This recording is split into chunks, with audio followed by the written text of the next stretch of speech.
าศสวยงามเสิร์นอายไปดามแม่กินข้าวกินปลาสาวเมืองยินดีต้อนรับขอต้อนรับเมื่อทุกท่านได้มาเที่ยวบนคำน้ำตกตาดงามสง่าเที่ยวบนคำน้ำตกตาดงามสง่า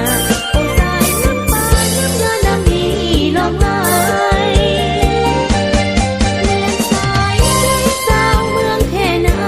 คนแล้วสะดุดตาน้ำเด่นภูเขาป่าไม้ทุกเผ่าเฮานี้สร้างชีวิตอันใหม่พร้อมกันก้าวไปร่วมใจกันพัฒนาเสิร์นเด้อเสิร์นอ้ายมาเที่ยวน้องจะพาเที่ยวเที่ยวบ้านดงบ้านป่ายามแลงลงเลยลิ้นน้ำปลายามแลงลงเลยลิ้นน้ำปลาสุขใจแท้นาอยู่เมืองโพนไซ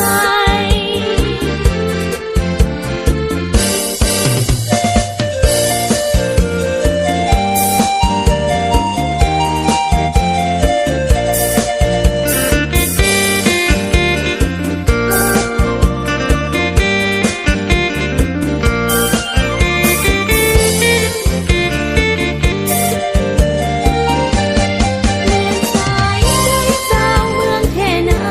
คนแล้วสะดุดตาน้ำเด่นภูเขาป่าไม้ทุกเผ่าเฮานี้สร้างชีวิตอันใหม่พร้อมกันก้าวไปร่วมใจกันพัฒนาเสิร์นเด้อเสิร์นอ้ายมาเที่ยวน้องจะพาเที่ยวเที่ยวบ้านดงบ้านป่ายามแลงลงเลยลิ้นน้ำปลายามแลงลงเลยลิ้นน้ำปลาสุขใจแท้นาอยู่เมืองโพนไซ อายจากไปให้คิดถึงน้องอยู่เด้ออาย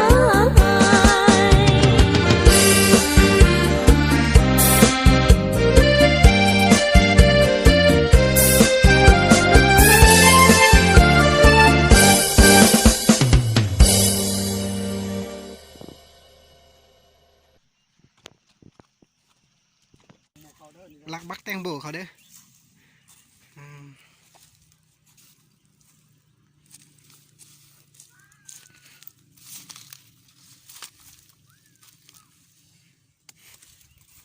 ปั่นใส่รถปั่นใส่รถ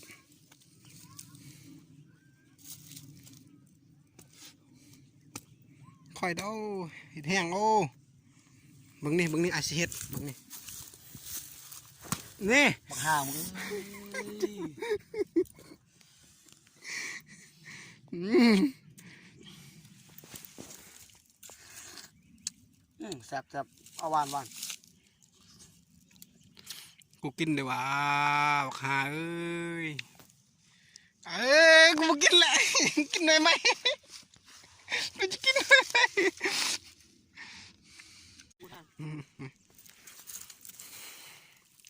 กูกินไหลเงียบเลยว่าบักหาเอ้ย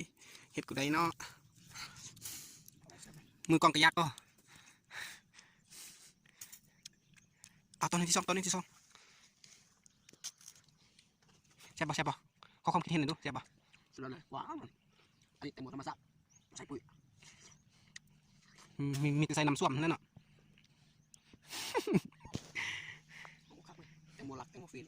แต่มึงรักมันกินอยู่ส่วนกับเจ้าเนื้อสวนกว้างๆ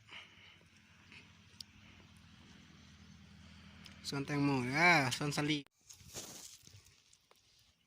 เอาเฮ็ดเยอะ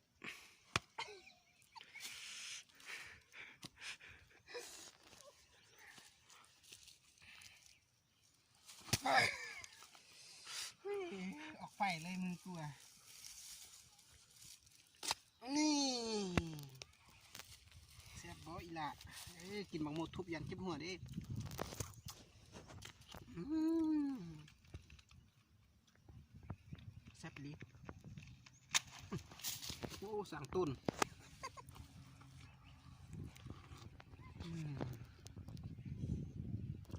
แตงโมเลยแตงโมเลยแตงโมเยอะๆครับ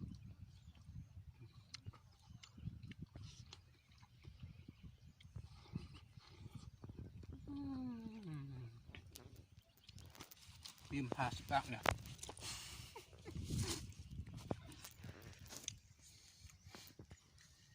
โอ้ยจะได้ดิเอาอันไหนก็ได้หวานไหมเฮ้ยเข้าไปมากินในเดียวสิมันต้องไว้ปุ๊บเฮ้ยเฮ้ยโอ้แฮมเลยตัวไว้บัดนี้กินแตงโมอิ่มแล้วก็พากันกลับบัดนี้กลับเด้อยังเดือนนิดนึงเอาไปกินทางต่อขึ้นรถเชียว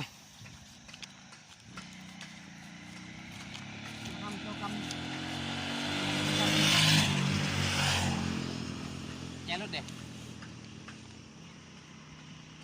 ได้พอดีขออีกอ้าวแย่รถเด็กบูฮู้แล้วตกตอนกินแตงโมบ่เนาะเฮ้ยโอ้เชียวเฮ้ยโอ้เพื่อนพากันไปซอยพุ่นเนาะไปโอ้กินลูกมูลอะไรวะแย่รถเสีย